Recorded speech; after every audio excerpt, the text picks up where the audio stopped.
Chers amis, shalom.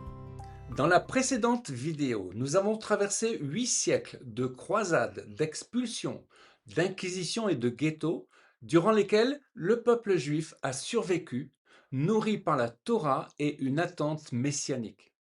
Nous entrons à présent dans un monde nouveau, le 19e siècle.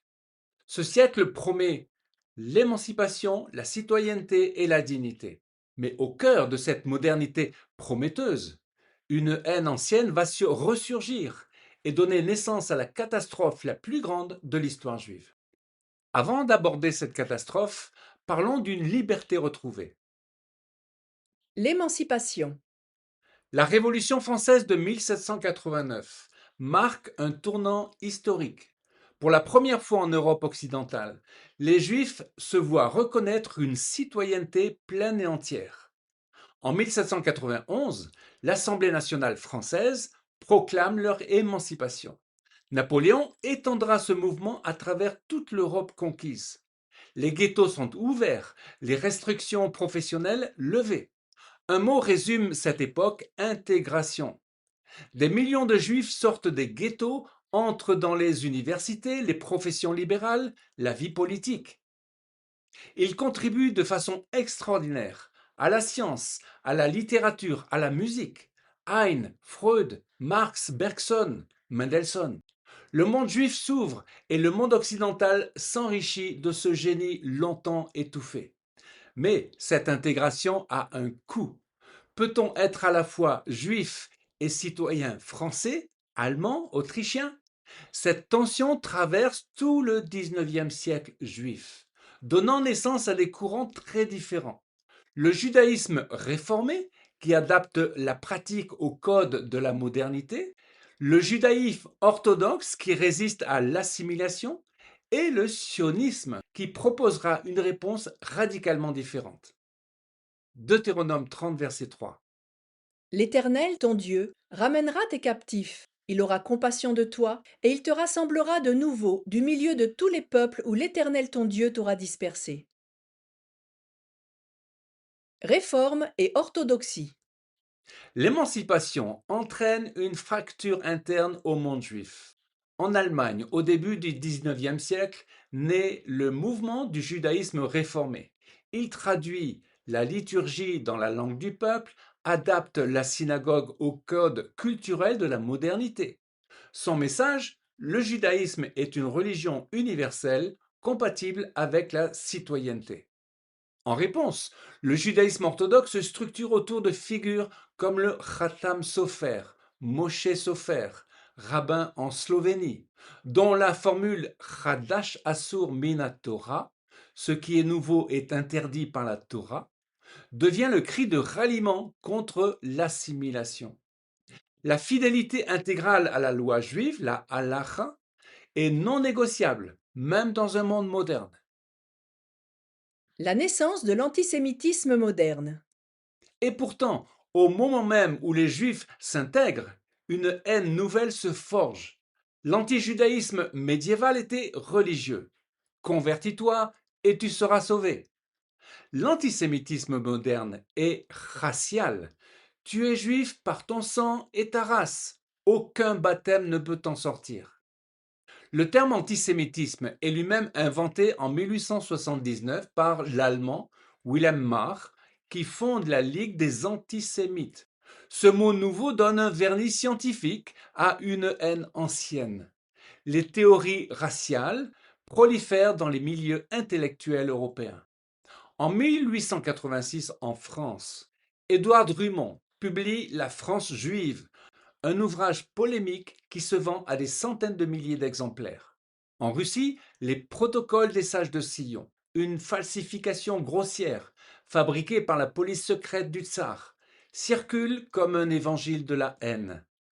Sous Catherine II, les Juifs sont contrôlés, exploités et subissent des vagues de pogroms en 1881, en 1903 à Kishinev, en 1905. Ces massacres tolérés ou encouragés par les autorités poussent des centaines de milliers de Juifs à émigrer vers l'Amérique, l'Europe occidentale ou la Palestine ottomane. Psaume 83, versets 4 et 5.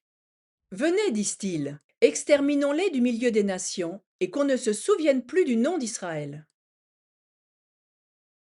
L'affaire Dreyfus et le sionisme. En 1894, un officier français d'origine juive, Alfred Dreyfus, est accusé à tort de trahison et condamné au bagne. L'affaire révèle que l'émancipation n'a pas éteint l'antisémitisme, même dans la République. Un juif intégré peut être condamné sur la seule base de son origine.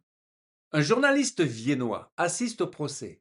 Theodor Herzl, ce qu'il entend dans les rues de Paris, mort aux juifs, le convainc que l'assimilation est une illusion. Sa conclusion est radicale, le peuple juif a besoin d'un État. Il publie alors L'État des Juifs, der Judenstaat. En 1897, Herzl convoque à Bâle le premier congrès sioniste mondial. Et dans son journal, il écrira À Bâle, j'ai fondé l'État juif. Les vagues d'immigration en Palestine.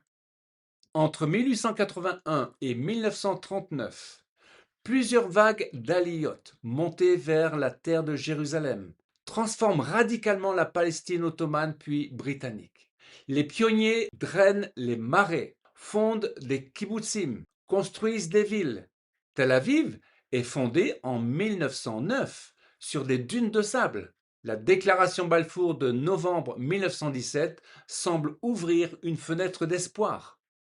Mais la période du mandat britannique est marquée par des tensions croissantes et des restrictions à l'immigration juive quand l'Europe brûle.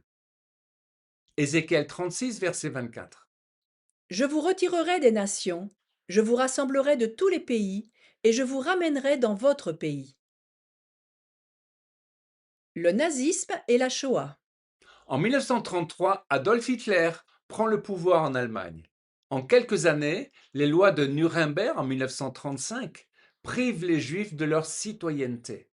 La nuit de cristal en novembre 1938 voit des centaines de synagogues brûlées à travers l'Allemagne. Puis en 1939 vient la guerre. Et avec elle, la solution finale, décidée à la conférence de Wannsee en janvier 1942.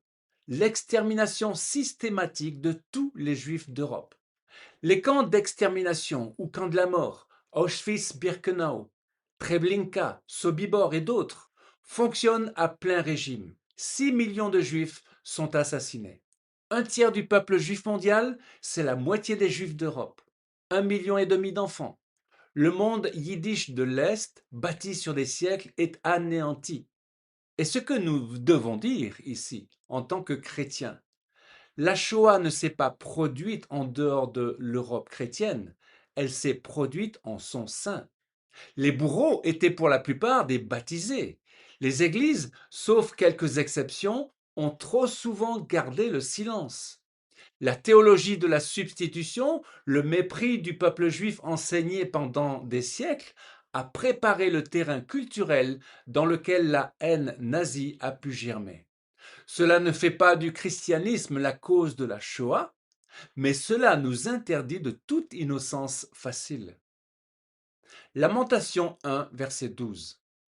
Vous tous qui passez par le chemin, regardez, et voyez s'il est une douleur pareille à ma douleur, à celle dont j'ai été frappé, dont l'Éternel m'a affligé au jour de son ardente colère. Vers l'aube. Le 8 mai 1945, l'Allemagne nazie capitule. Les survivants sortent des camps, des squelettes vivants porteurs d'un témoignage que le monde peine à entendre. Et pourtant, 3 ans plus tard, le 14 mai 1948, dans une salle de Tel Aviv, un homme va lire une déclaration. Ce que ce jour signifie pour l'histoire, pour le peuple juif, pour nous, c'est ce que nous développerons dans notre prochaine série. Mais arrêtons-nous un instant. Certaines réalités ne se commentent pas. Elles appellent chaque chrétien à réfléchir à l'histoire de sa relation avec le peuple juif. Amen. Dans la prochaine vidéo, nous ferons un rapide survol de toute la période parcourue dans cette série.